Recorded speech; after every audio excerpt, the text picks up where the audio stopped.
বিসমিল্লাহির রহমানির রহিম। প্রিয় এলাকাবাসী, আসসালামু আলাইকুম। কেমন আছেন? এই যে এখানে এতক্ষণ কি করলাম জানেন? কি করলাম বলেন তো?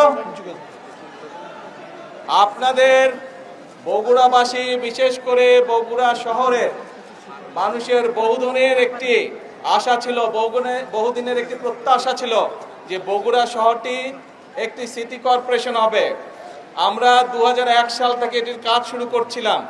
নর্মালি সিটি কর্পোরেশনের যে সকল সুযোগ সুবিধা থাকে আপনারা দেখেছেন 2001 থেকে 2006 সাল পর্যন্ত আমরা ধীরে ধীরে সেইগুলোর ম্যাক্সিমাম বেশিরভাগ যেগুলো সুযোগ সুবিধা থাকে একটি সিটি কর্পোরেশন হলে সেই সুযোগ সুবিধাগুলো আমরা গড়ে তুলেছিলাম। এখনো কিছু কাজ বাকি আছে, তবে আমরা এটি আজকে আনুষ্ঠানিকভাবে ইনশাল্লাহ সিটি কর্পোরেশন হিসেবে আমরা আনুষ্ঠানিক যাত্রা আজকে শুরু হলো বগুড়া শহরে।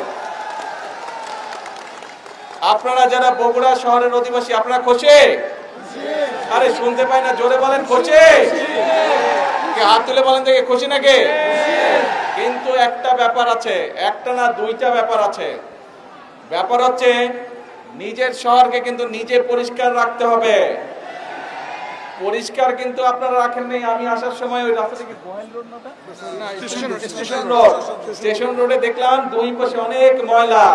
আমি প্রশাসনের সাথেও কথা বলেছি, কিন্তু প্রশাসনেরটা করবে, কিন্তু নিজের ঘর তো নিজেকে পরিষ্কার রাখতে হবে, তাই নয় কি?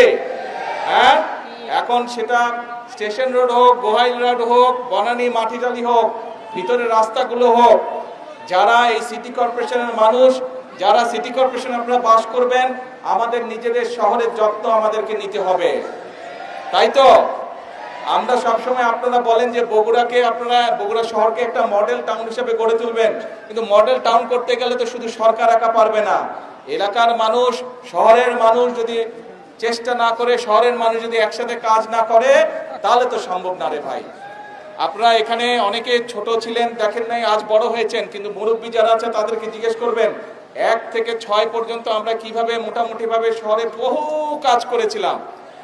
সেই পানি আটকে যেত, সেইগুলোর কাছ থেকে শুরু করে, ড্রেনের কাছ থেকে শুরু করে, বিভিন্ন রাস্তাঘাটের কাছ থেকে শুরু করে, ওই যে ইয়েটা কি জানি, ফুলবাড়ির ওইদিকে যে ভিতরে রাস্তাঘাটগুলো ছিল, সেই রাস্তাঘাটগুলোকে ঠিক করা সহ, ড্রেনেজ ঠিক করা সহ বিভিন্ন কাজগুলো আমরা করেছি। এই দুই পাশে করতর, ওই পাশে যে ব্রিজগুলো ছিল, আগে ছিল একটা ব্রিজ, আপনাদের এই বিএনপি সরকারে কিন্তু 6টা এক্সট্রা আরো 6টা ব্রিজ আমরা তৈরি করেছিলাম। কিন্তু এই সবগুলাই আরো কাজ করা যাবে, কিন্তু আপনারা যদি যত্ন নেন, যত্ন নিতে হবে, পারবেন তো? ঠিক আছে, দেখবো যে বগুড়ার মানুষ নিজের শহরের কতটুকু যত্ন নেয়, ঠিক আছে? আর আমার পাশে থাকবেন ইনশাল্লাহ। আগেও যেভাবে কাজ করেছি ইনশাল্লাহ ভবিষ্যতে আপনাদের জন্য এবং সামগ্রিকভাবে, এখন তো সারা দেশের দায়িত্ব, আগে নয় শুধু বগুড়া দেখতাম, সামগ্রিকভাবে সারা দেশের জন্য যদি কাজ করতে পারি, এই দোয়া করবেন। মুরব্বী সহ, মা বোন সহ সকলের কাছে এই দোয়া চাইছি। আমি বগুড়ার সন্তান, আপনাদের সন্তান, কিন্তু সারা দেশের মানুষ আজ দায়িত্ব দিয়েছে। সারা দেশের মানুষকে যাতে বগুড়ার মানুষের মতো সৃষ্টি করতে পারি, তাদের সমস্যার সমাধান করতে পারি, এই দোয়াতে আমার বক্তব্য শেষ করছি। আল্লাহ হাফেজ।